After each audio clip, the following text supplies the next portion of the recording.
Hello, नमस्कार, जय हिंद साथियों। कैसे हैं आप लोग? उम्मीद है आप सभी लोग बढ़िया होंगे, मस्त होंगे और तैयारी एकदम अपनी ज़बरदस्त तरीके से कर रहे होंगे।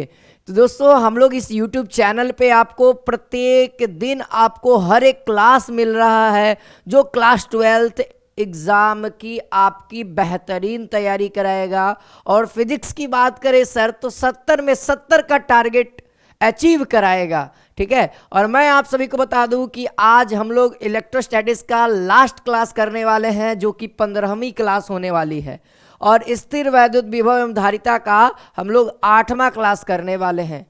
तो आज कंप्लीट हो जाएगा ये चैप्टर। फिर उसके बाद हम लोग इस चैप्टर का MCQ यानी ऑब्जेक्टिव क्वेश्चन, साथ ही साथ लघु उत्तरीय प्रश्न यानी कि शॉर्ट क्वेश्चन एवं लॉन्ग क्वेश्चंस को करेंगे, है ना। आपका क्वेश्चन सीट रेडी हो गया है, बहुत जल्दी आप सभी को वो वीडियो के माध्यम से मिल जाएगा। ठीक है, तो आज की क्लास में हम लोग अपने आगे के टॉपिक्स को कवर करते हैं। 3-4 टॉपिक बचा हुआ है जिसको फाइनली कंप्लीट करने के बाद हम लोग विद्युत धारा वाले चैप्टर में चले जाएंगे, है ना। कहता है दोस्तों, संधारित्र में संचित ऊर्जा का व्यंजक, यानी कि दोस्तों हम लोगों ने संधारित्र पढ़ा, है ना। संधारित्र 3 प्रकार के होते हैं, गोलीय संधारित्र, है ना, बेलनाकार संधारित्र, समांतर पट्टिका संधारित्र। और तीनों का हम लोगों ने व्यंजक निकाला कि तीनों संधारित्र में धारिता कितनी होती है ना। लेकिन दोस्तों अब एग्जामिनर सवाल करते हैं कि भैया संधारित्र है तो उसमें इस संचित ऊर्जा का व्यंजक क्या होगा, यानी कि इसमें पोटेंशियल एनर्जी कितना होगा, इसका व्यंजक निकालो, है ना। तो दोस्तों उसके लिए हमको एक संधारित्र की जरूरत पड़ेगी। तो हम लोगों ने अपने मन से एक संधारित्र ले लिया है ना। हम लोगों ने समांतर पट्टिका संधारित्र लिया क्योंकि समांतर पट्टिका में कैलकुलेशन बहुत आसान होता है और जल्दी व्यंजक आ जाता है। ठीक है, तो हम लोगों ने क्या किया दोस्तों, मान लिया है कि कोई एक संधारित्र है जिसकी धारिता C है और एक प्लेट पर आवेश +Q आवेश है तो दूसरे प्लेट पर -Q आवेश है और दूसरे को अर्थ लाइन किया हुआ है। तो जो जो काम यहाँ पे साफ साफ दिख रहा है उसको यहाँ पे मेंशन कर सकते हैं आप लोग। तो मैंने ज़्यादा कुछ मेंशन नहीं किया है, लिखा है दोस्तों, माना कि संधारित्र की धारिता, है ना, माना कि संधारित्र की धारिता C है और तात्क्षणिक आवेश यानी दोनों प्लेट पर जो आवेश है वह +Q तथा -Q है। और दोस्तों जब धारिता है, आवेश है, तो विभव तो उत्पन्न होगा ही होगा सर, है ना। प्रेरण क्रिया के कारण इनके बीच में विभव भी उत्पन्न होगा। तो लिख देंगे कि जो विभवांतर है वह भी है। तो इसीलिए हम लोग जानते हैं ना, Q बराबर C भी, है ना, Q बराबर C भी। तो V बराबर क्या हो जाएगा यहाँ पर से, तो यहाँ पर से V बराबर क्या हो जाएगा, Q/C। इसको हम लोग एक देर के लिए इक्वेशन 1 लेट कर लेते हैं। ठीक है, अब हम लोग व्यंजक लाने की ओर बढ़ रहे हैं। अब प्रोसेस को आपको ध्यान से एकदम समझना पड़ेगा और 3-4 बार प्रैक्टिस करना होगा, सारी बातें क्लियर हो जाएंगी। ठीक है भैया, ये तो क्लियर हो गया। मान लिया जाए किसी थोड़े से आवेश को अगर हम एक प्लेट से दूसरा प्लेट पे लेके चलते हैं, अगर थोड़ा सा आवेश को हम एक प्लेट से दूसरे प्लेट पे लेके चलते हैं तो उसके बीच में कार्य होगा, यानी कोई भी व्यक्ति अगर चलेगा तो सर तो कार्य तो होगा ही होगा। जब विभवांतर होगा तो कार्य भी होगा, है ना।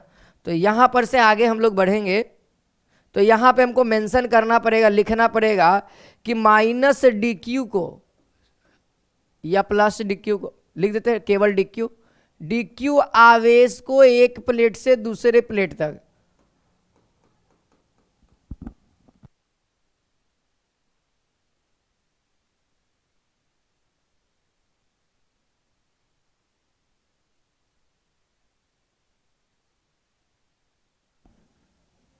ले जाने में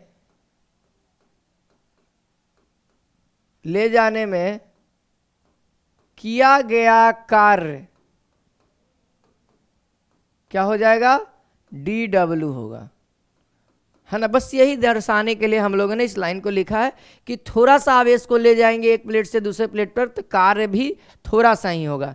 यानी कह सकते हैं कि dw बराबर क्या हो जाएगा भाई, विभवांतर गुने dq, होगा कि नहीं होगा, है ना। कार्य बराबर होता है ना विभवांतर गुने आवेश। आप लोगों को जब विभवांतर पढ़ाए थे तो उस समय, या विभव पढ़ाए थे तो उस समय व्यंजक लिखाए थे, है ना। तो अब यहां पर से क्या हो जाएगा मेरे भाई, अब यहां पर से आपको क्या करना होगा, V बराबर वैल्यू आपको पता है, पुट कर दीजिए। V बराबर वैल्यू है, आपको पुट करना होगा Q by C into D Q, है ना, कहाँ से, तो इस तरीके से लिख देंगे यहाँ पे समीकरण 1 से, है ना, इससे मेंशन हो गया बात। अब देखिए भाई, ये थोड़ा सा कार्य है और ये थोड़ा सा अब इसको ले जाया जा रहा है। अगर पूरा आवेश को और पूरा काम रहे तब इंटीग्रेट कर देंगे, है ना। तो यहाँ पे लिखेंगे दोनों तरफ समाकलन करने पर,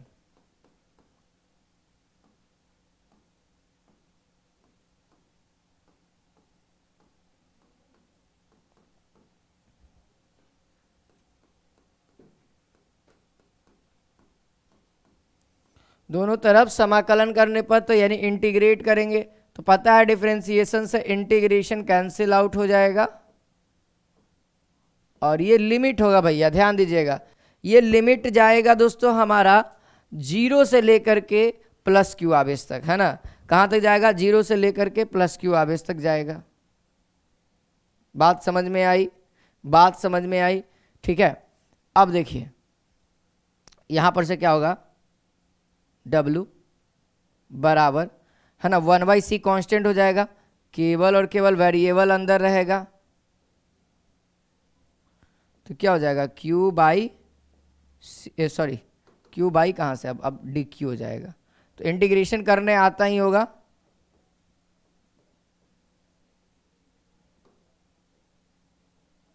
इंटीग्रेट होगा Q अपॉन 1 + 1 यानी स्क्वायर और बट्टे में ट्रू, और यहाँ पे 0 से Q, कैपिटल Q, छोटकी भी Q ले सकते हैं, है ना, छोटकी Q ही रहने दीजिए। बात यहाँ तक आप लोग को समझ में आ रही होगी। अब इसके आगे बढ़ेंगे, है ना। अब हम लोगों को इसके आगे बढ़ना है, इंटीग्रेट कर दिए हैं, बस वैल्यू, है ना, upper limit minus lower limit, यानी कि W बराबर क्या हो जाएगा 1/c। अगर आप कहोगे अपर लिमिट यानी Q का, Q के जगह पे तो Q ही रह जाएगा, Q² माइनस 0, तो W बराबर क्या हो जाएगा Q² बाई सी, ये हो गया। लेकिन अभी हम लोग ये नहीं कहेंगे क्योंकि हमको चाहिए ऊर्जा, है ना, हम लोगों को क्या चाहिए, ऊर्जा चाहिए। तो अभी हम लोगों ने ये फॉर्मूला भी जाना, देखेंगे अभी पीछे हम लोगों ने इस फॉर्मूले का इस्तेमाल किए, यानी Q के जगह पे हम लोग C इंटू वी रख सकते हैं।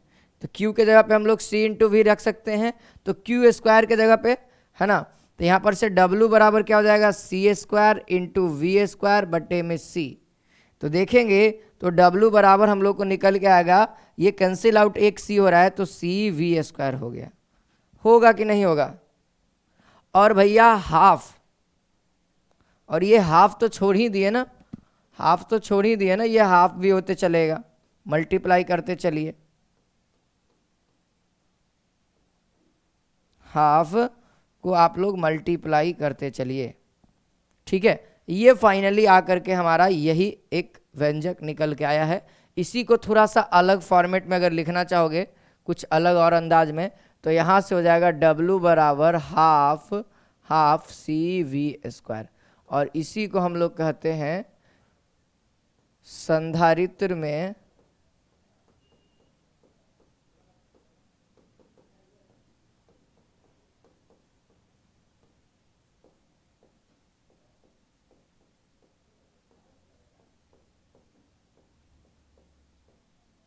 ठीक है। तो आई होप आप लोग को ये प्रूफ समझ में आया होगा, और बहुत ही आसान तरीके से हम लोगों ने किया, है ना। कुछ कुछ पॉइंट्स को आपको ध्यान रखने होंगे कि कहाँ पे क्या काम करना है, तब जाके प्रूफ आपको आसान होगा। अब हम लोग आगे बढ़ते हैं दोस्तों, तो अब आगे क्या है उसको जरा समझना होगा। देखिए ये तो एक फार्मूला हुआ, है ना, ये भी तो फार्मूला हो सकता था, W बराबर Q² बाई 2C। तो हम लोग यहाँ पे एक नोट लिखेंगे और इसी को आपको लिखना पड़ेगा, इस आगे लाइन में यहाँ पे ही लिख लीजिएगा, यहीं पे लिख दीजिएगा, यही स्थितिज ऊर्जा का भी सूत्र है ना, यही हमारा क्या है, स्थितिज ऊर्जा का सूत्र है, यानी EP, ठीक है, ध्यान रखिएगा। चलिए तो एक नोट आप लोग मेंशन करिए, नोट बहुत इंपॉर्टेंट है। 3 फार्मूला इसका निकल के आएगा, 3 फार्मूला निकल के आएगा। क्या 3 फार्मूला है, तो वह है U बराबर हाफ CV² पहला, फिर उसके बाद हाफ, अगर v का वैल्यू पुट करेंगे तो एक अलग इक्वेशन आएगा, v का वैल्यू पुट करेंगे एक अलग इक्वेशन आएगा, तो वो आएगा क्यू स्क्वायर इंटू सी। एक और वैल्यू पुट करेंगे, अब की हम लोग किसका वैल्यू पुट करेंगे, अब की वैल्यू पुट करेंगे सी का, है ना। अब की वैल्यू हम लोग किसका पुट करेंगे, सी का, क्योंकि यहाँ पे v का पुट कर दिए, है ना। यहाँ पे q का पुट करेंगे तो ये आएगा, और अब कि हम लोग c का पुट करेंगे तो q इंटू वी आएगा।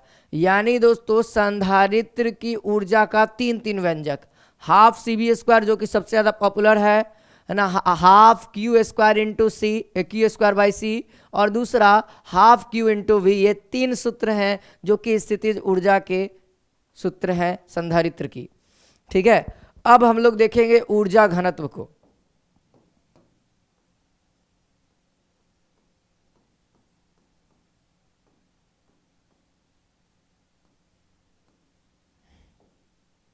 ऊर्जा घनत्व क्या कहता है इसको समझिए। तो संधारित्र के दोनों पट्टिकाओं के बीच एकांक आयतन में संचित आवेश को, है ना, संचित ऊर्जा को हम लोग ऊर्जा घनत्व कहते हैं। तो यहां पे इसका डेफिनेशन लिखना होगा कि संधारित्र के दोनों पट्टिकाओं के बीच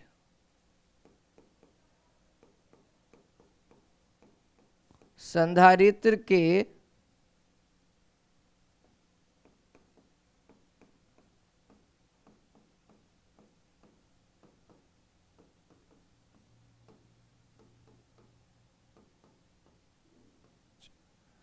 संधारित्र के दोनों पट्टिकाओं के बीच एकांक आयतन में, यूनिट वॉल्यूम, है ना, एकांक आयतन में संचित ऊर्जा को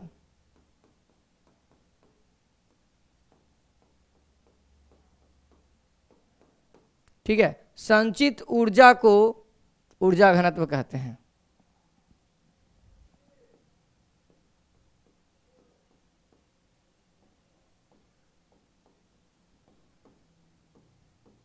ये बात ठीक हुआ। यानी आगे स्टेप में हम लोग कह सकते हैं अर्थात का मतलब सर, अर्थात का मतलब हो जाएगा छोटकी u बराबर half epsilon naught into E square. ये हमारा क्या है, ऊर्जा घनत्व का व्यंजक है। ये हमारा क्या है, ऊर्जा घनत्व का व्यंजक है। ठीक है ना। तो अब आपको ऊर्जा घनत्व बराबर होगा क्या, सबसे पहले ये ध्यान में होना चाहिए। यानी कि हम लोग लिख सकते हैं ऊर्जा घनत्व बराबर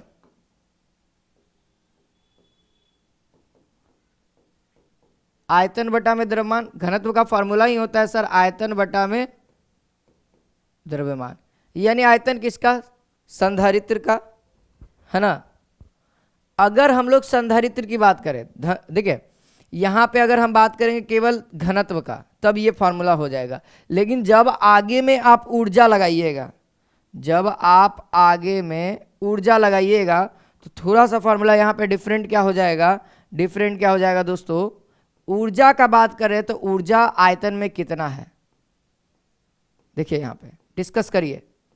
देखिए इससे बात हो रहा है ना कि आयतन में ऊर्जा कितना है, ये बात कही जा रही है ना। ऊर्जा घनत्व का मतलब हुआ आयतन में ऊर्जा कितना है, वही हमारा क्या होता है, ऊर्जा घनत्व होता है। ठीक है, तो बताइए अब ऊर्जा घनत्व को तो हम लोग यू कह देते हैं, छोटकी यू, ठीक है, छोटकी यू कह देते हैं। अब ऊर्जा होता कितना है, अभी ना ऊर्जा प्रूफ किए sir, half C V square, यही है ना, एकदम सर। आयतन क्या होगा, तो क्षेत्रफल गुने दूरी, क्षेत्रफल गुने दूरी, प्लेट जो है, प्लेट का क्षेत्रफल क्या हो जाएगा, प्लेट का क्षेत्रफल ए हो जाएगा और इन दोनों के बीच की दूरी यहाँ पे वॉल्यूम हो जाएगी। ठीक है, ए इंटू डी। अब इसको हमको सिंप्लीफाई करना होगा, यहाँ पे ए का वैल्यू हम लोग पुट करेंगे। ठीक है, यहाँ पे हम लोग ए का वैल्यू या फिर हमको सी का वैल्यू पुट करना होगा। सी यानी कि धारिता, है ना। देखिए आगे बढ़िए, तो सी यानी धारिता हाफ समांतर पट्टिका संधारित्र है, संधारित्र समांतर वाला है, तो समांतर वाला हम लोग लिखेंगे क्या होता है, एप्सिलॉन नॉट इंटू ए, है ना, epsilon naught into A by D into V square मेन बटा में ए इंटू डी। देखिए भैया, ये नीचे में कुछ नहीं एक है ना, नीचे में कुछ नहीं तो एक है। अब ऊपर वाला ऊपर वाले से कटेगा, ए से ए को उड़ाइए, कलर हम चेंज करके काट देते हैं, सब लोग ध्यान दीजिए, ए से ए जाएगा क्योंकि ये ऊपर में है, ए भी ऊपर में है। और बाकी देख सकते हैं तो मेरे ख्याल से कटने वाला तो अब नहीं है ना, है ना, अब तो नहीं लग रहा है।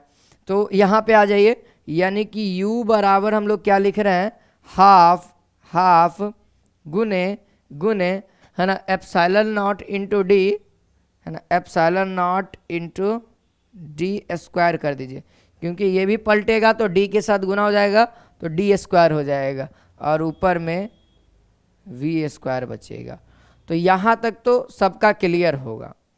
अब इसके बाद हम लोग क्या करेंगे दोस्तों कि देखिएगा, आप लोग आगे बढ़ेंगे तो हाफ एप्सिलॉन नॉट इंटू इतना दूर तक तो है, केवल और केवल देखिएगा v बाई डी को अगर आप ऐसे कर देते हैं तो यह क्या हो जाएगा, इलेक्ट्रिक फील्ड में कन्वर्ट हो जाएगा।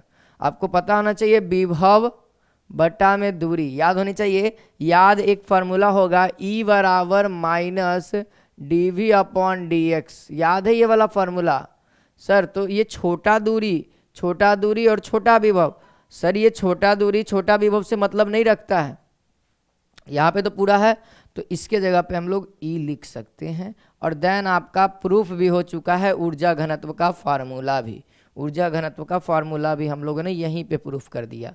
तो आई होप ऊर्जा घनत्व भी आप लोगों का क्लियर हो गया होगा, ठीक है। तो अब हम लोग समझेंगे ध्रुवन, ठीक है। ध्रुवन क्या होता है,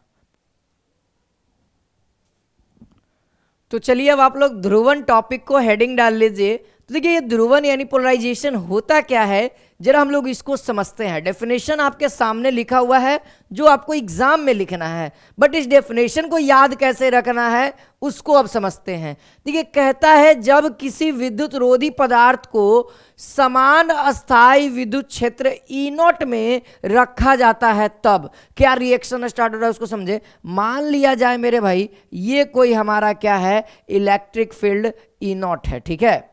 ये क्या हमारा एक इलेक्ट्रिक फील्ड ई नॉट है, ठीक है।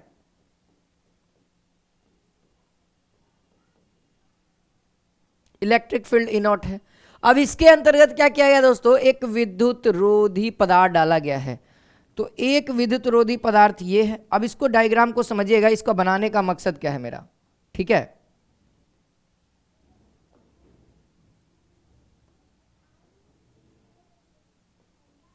हाँ ध्यान दीजिएगा, कहता है दोस्तों कि तो रखा जाता है तो धन आवेश क्षेत्र की दिशा में और ऋण आवेश क्षेत्र के विपरीत दिशा में अल्प लेकिन महत्वपूर्ण परिणाम में विस्थापन होता है।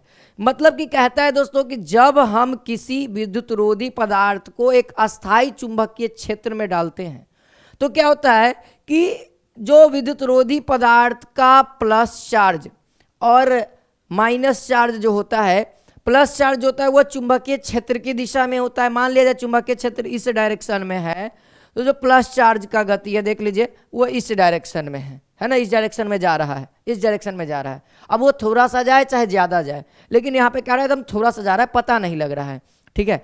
और माइनस जो माइनस क्यू आवेश है वह क्षेत्र इस साइड जा रहा है तो उसके जस्ट अपोजिट साइड आवेश विस्थापित हो रहा है। तो देखिएगा आप लोग ध्यान दीजिएगा, तो मैग्नीट्यूड तो दोनों का सेम है, डायरेक्ट ए प्लस माइनस बता रहा है, डायरेक्शन अलग अलग है ना, यही ना है कि डायरेक्शन अलग अलग है। और क्या हो रहा है दोस्तों, बहुत थोड़ा सा दूरी विस्थापित हो रहा है। तो आप लोगों को मैं एक बात याद दिलाना चाहता हूं विद्युत द्विध्रुव का, याद है जब दो आवेश, जब दो परिणाम है ना, जब दो समान परिणाम के आवेश एक दूसरे से है ना, एक दूसरे से अल्प दूरी पर स्थित हो तो उस तरीके की व्यवस्था को हम लोग क्या कहते थे, विद्युत द्विध्रुव कहते थे, लेकिन उसकी प्रकृति अलग अलग होती थी। तो यहां पे देखो अल्प दूरी विस्थापित हो रहा है ना, साफ साफ का, लेकिन अल्प लेकिन महत्वपूर्ण परिणाम में विस्थापन होता है। तो यह एक दूसरे से विपरीत दिशा में विस्थापन के है ना, विस्थापन एक दूसरे से विपरीत दिशा में विस्थापन एक विद्युत द्विध्रुव की रचना करती है और इसी घटना को हम लोग ध्रुवन कहते हैं। यानी कि सर विद्युतीय क्षेत्र के अंदर एक डाइपोल का निर्माण कर रहा है और इसी प्रोसेस को, इसी घटना को, इसी प्रक्रिया को हम लोग क्या कहते हैं, ध्रुवन कहते हैं। तो याद रहेंगी बातें कि किसी विद्युतीय क्षेत्र में हम किसी विद्युत रोधी पदार्थ को अस्थायी विद्युत क्षेत्र में किसी विद्युत रोधी पदार्थ को रखा जाता है तो धन आवेश विद्युत क्षेत्र की दिशा में, ऋण आवेश विद्युत क्षेत्र के विपरीत दिशा में अल्प लेकिन महत्वपूर्ण परिणाम से विस्थापित होती है और एक दूसरे से विस्थापन होने के कारण एक विद्युत द्विध्रुव की रचना होती है और इस प्रक्रिया को, इस घटना को हम लोग ध्रुवन कहते हैं। ठीक, बात यहां तक समझ में आ गई होगी। ठीक है, अब जो है दोस्तों वह है परावैद्युत। तो परावैद्युत के बारे में आप लोग शुरू से जान रहे हैं कि परावैद्युत एक पदार्थ है ना। तो परावैद्युत एक विद्युत रोधी पदार्थ है ना, उसमें विद्युत का कोई चालन वालन होता नहीं है। ठीक है, लेकिन क्या है इसमें कि देखिए परावैद्युत एक विद्युत रोधी पदार्थ है लेकिन बिना विद्युत प्रभाव के विद्युतीय प्रभाव उत्पन्न करता है ना। तो इसका सिंपल सा एक डेफिनेशन हम लोग लिख सकते हैं यहां पर से कि परावैद्युत एक विद्युत रोधी पदार्थ है। परावैद्युत एक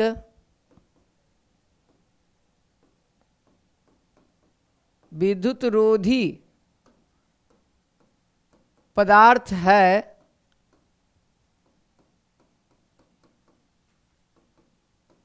जो बिना विद्युत प्रभाव के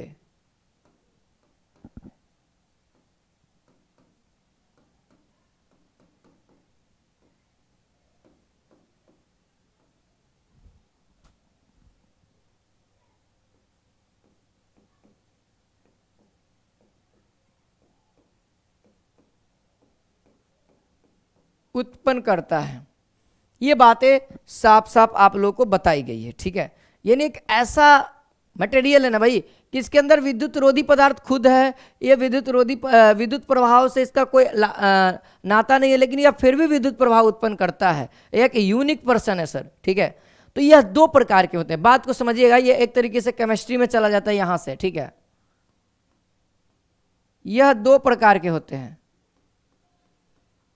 एग्जाम में आपका सवाल आया हुआ है,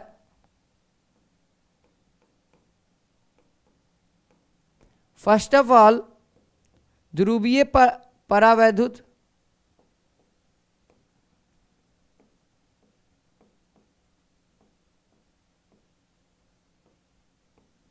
और दूसरा है अध्रुवीय परावैद्युत। इसका डेफिनेशन सिंपल है।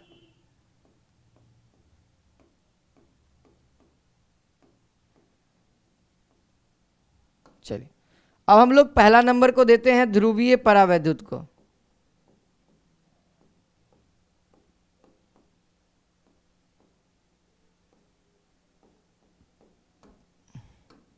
देखिए ध्रुवीय परावैद्युत क्या कहता है, तो वैसा परावैद्युत जिसमें धनात्मक आवेश का द्रव्यमान केंद्र और ऋणात्मक आवेश का द्रव्यमान केंद्र, लिखेंगे वैसा परावैद्युत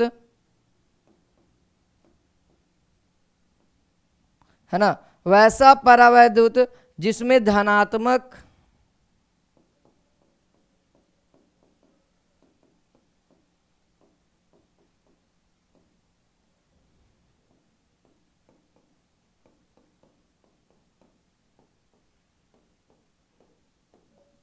ना धनात्मक आवेश का द्रव्यमान केंद्र एवं ऋणात्मक आवेश का द्रव्यमान केंद्र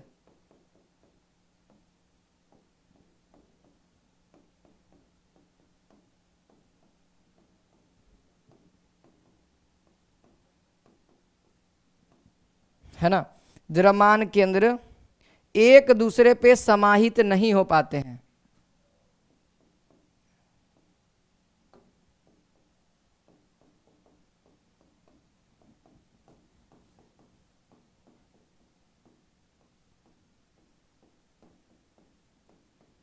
नहीं हो पाते हैं, उसे हम लोग ध्रुवीय कहते हैं, है ना। नहीं हो पाते हैं तो उसे ध्रुवीय परावैद्युत कहते हैं।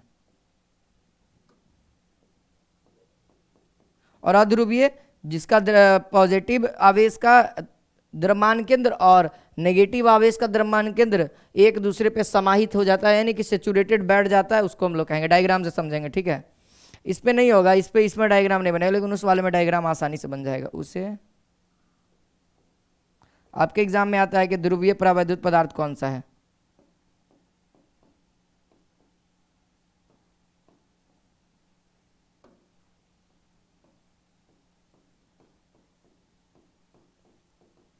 एग्जाम्पल्स बहुत सारे होंगे, एग्जाम्पल्स आप लोगों को नोट करने चाहिए, ठीक है।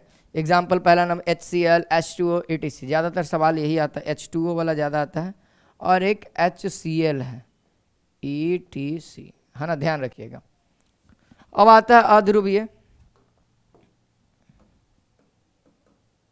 उसी का जस्ट अपोजिट डेफिनेशन, अध्रुवीय परावैद्युत।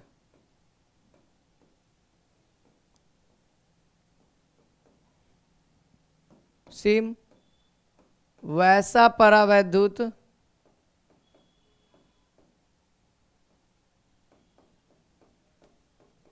जिसमें, है ना, वैसा परावैद्युत जिसमें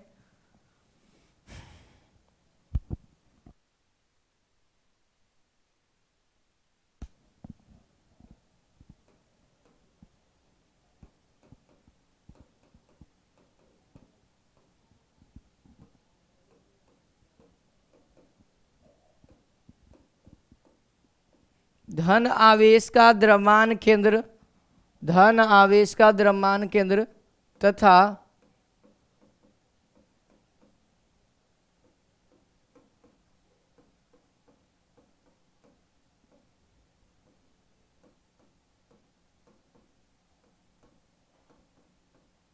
ऋण आवेश का द्रव्यमान केंद्र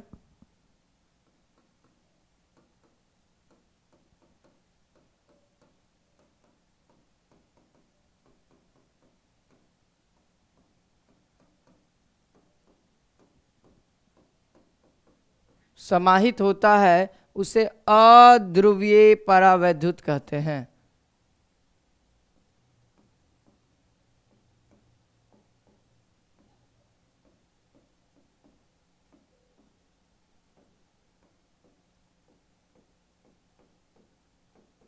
ठीक है, यही आपका डेफिनेशन रहा। इसके एग्जाम्पल्स भी लिख सकते हैं, बहुत सारे इसके एग्जाम्पल्स हैं, जैसे H2O2CO, है ना,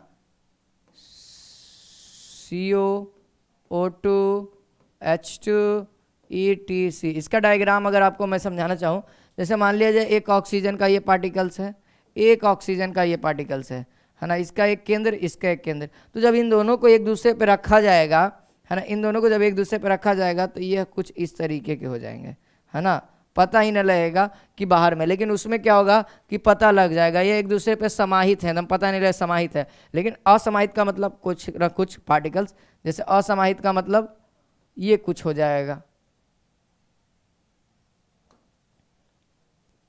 एक का यहाँ पे तो एक का यहाँ पे न्यूक्लियस, यानी कि असमाहित है ये, है ना, एक दूसरे के द्रव्यमान केंद्र नहीं बैठा हुआ है। ठीक है, तो ये बात हम समझाना चाह रहे थे। तो आई होप आप सभी को ये बातें क्लियर होंगी। तो फाइनली हम लोगों ने इलेक्ट्रोस्टैटिक्स को पूरा कंप्लीट कर लिया है। अब बाकी है सर अब प्रीवियस ईयर क्वेश्चन पेपर लगाने की। अब देखिएगा, अब जो मज़ा मैं दिलाने वाला हूँ ना, अगर आप लोगों ने नोट्स किया होगा हर एक चीज़ को, तो मैं प्रीवियस ईयर क्वेश्चन पेपर दिखाऊंगा और आप अपना नोट्स खोलिएगा और उसके बाद कहिएगा कि सर एक भी सवाल हमसे नहीं छूटा, है ना। प्रॉपर वे में आपको बनेगा, क्योंकि दोस्तों मैंने जिस नोट्स से पढ़ा है उसी नोट्स को मैं आपको सामने प्रेजेंट कर रहा हूं, जो कि आपके एग्जाम में सर 70 में 70 का टारगेट फिजिक्स में आराम से दिला देगा। ठीक है, तो बढ़िया से पढ़िए, क्वेश्चन लेके आते हैं कल, ठीक है, और मिलते हैं आप लोगों से, देखते हैं आप लोग कितना तैयार है। रिवीजन करके आइएगा, डिवीजन दिलाते हैं हम। ठीक है, ओके बाय, टेक केयर, जय हिंद, जय भारत, वंदे मातरम।